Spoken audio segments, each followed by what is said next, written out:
There have already been a ton of videos covering this lens. This is the Viltrox 40mm f2.5. This is for Sony E-mount, but they also make it for Nikon Z-mount. So I wanted to do something slightly differently and compare it to the really nifty and excellent Sony 35mm f1.8. So the comparison felt pretty natural, and the Sony 35mm is sort of a budget lens in its lineup, although it is a lot more expensive than the Viltrox 40mm. The Sony is also an f1.8 versus 2.5, so they're obviously not apples to apples, but they felt like a natural comparison. Gives us a lot of good things to talk about. In this video, I'm going to be focusing on the video performance of these two lenses. The only Sony camera that I currently own is the ZV-E1, which is just that 12 megapixel Sony a7S III FX3 sensor. It's not a great photo camera. So anyway, just so you know, video mostly only. Viltrox did send me this lens for the purpose of making a video, but they don't have any input onto the content that I create. I have owned the 35mm Sony for several years. It's a really awesome lens for talking to camera. So if you're trying to get into content creation, or maybe you're trying to upgrade your setup, I thought that was another really sort of obvious point of comparison between these two lenses. I've been using the 35mm for this use case for several years, and I know of other slightly more popular YouTubers who have used this lens also as their main talking to camera lens. And going back to the price, the Sony is excellent, but it does cost about $750 new, while the Viltrox is only around $180. So how good can the Viltrox actually be? The Sony is kind of bare bones, but the Viltrox is extremely bare bones. It is a plastic fantastic lens, although I wouldn't say the build quality is bad. You just don't really have any extra features. There's no weather sealing on the Viltrox at the lens mount. There's no autofocus manual focus switch. There's no focus hold button, no aperture ring.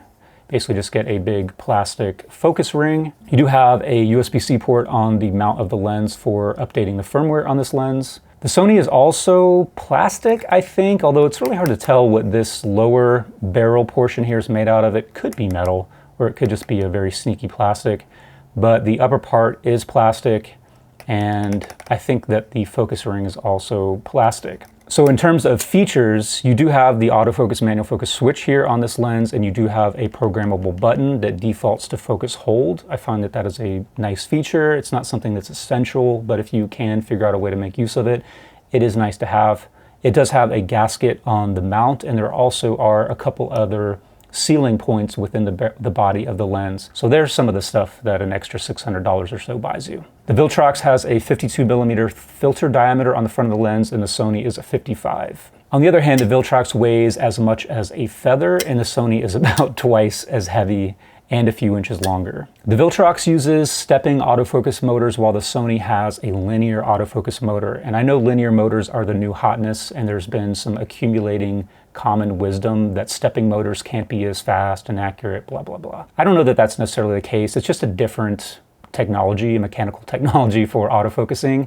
Lenses with stepping motors can be fast and accurate and smooth, as we will conclusively conclude when we cover the autofocus comparisons a little bit later in the video.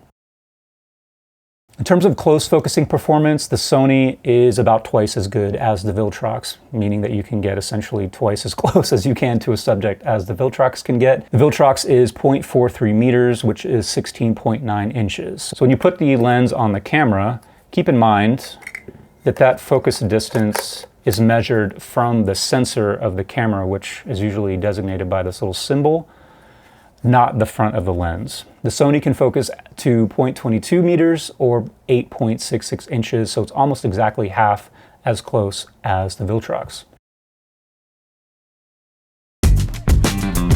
Focus breathing is really well controlled on the Viltrox, and that is a good thing, because one of the reasons I think that the Sony 35 f1.8 has been such a popular video lens is because it exhibits virtually zero focus breathing. The Sony is compatible with breathing compensation on the Sony bodies that have that feature, but you do not need it.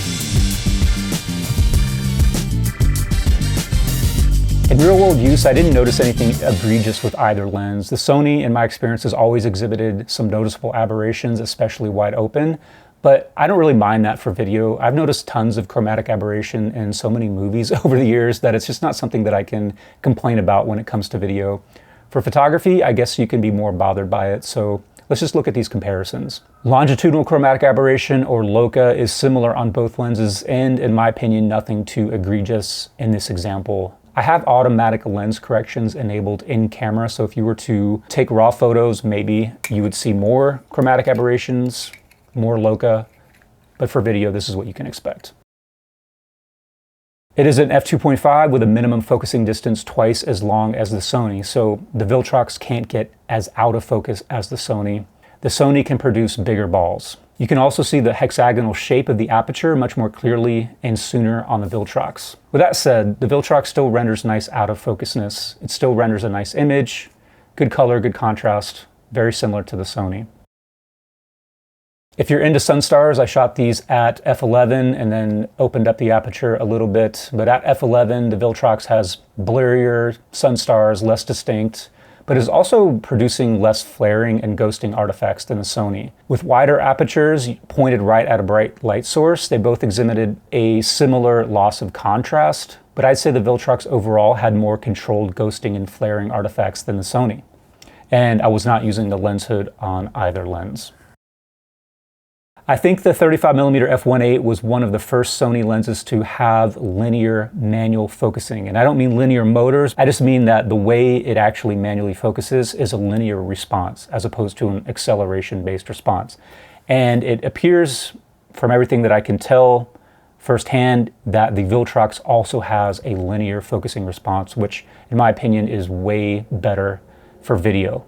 So kudos to both lenses. Of course, both are focused by wire with no distance marking, so I was curious to see which one had how the focus throw compares. But without distance markings, it's hard to tell exactly how far you're turning each lens, but just from looking at it, it appears that the Viltrox took a few more turns to get from minimum to infinity focus than the Sony. That's not necessarily a bad thing or a good thing, it's just something to point out.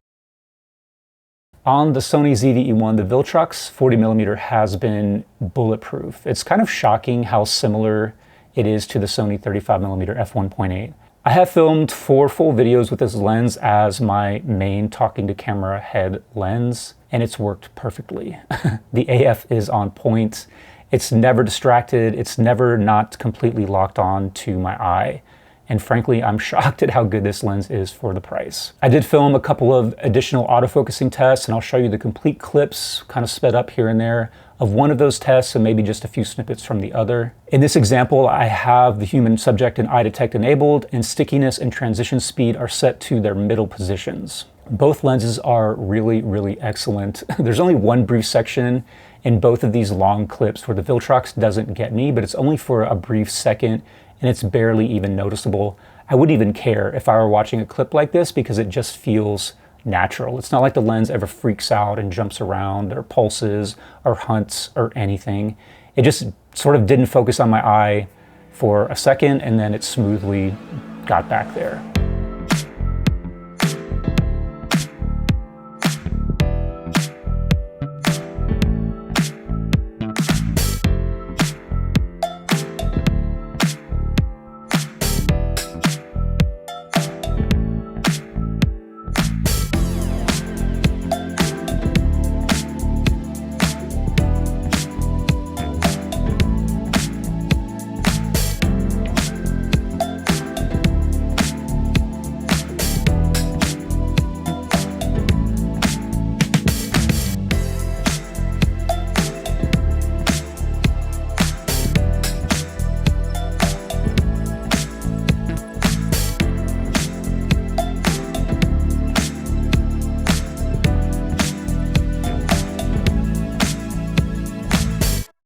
And image quality is on point as well. The only thing that you could ding it for is the less potential background blur.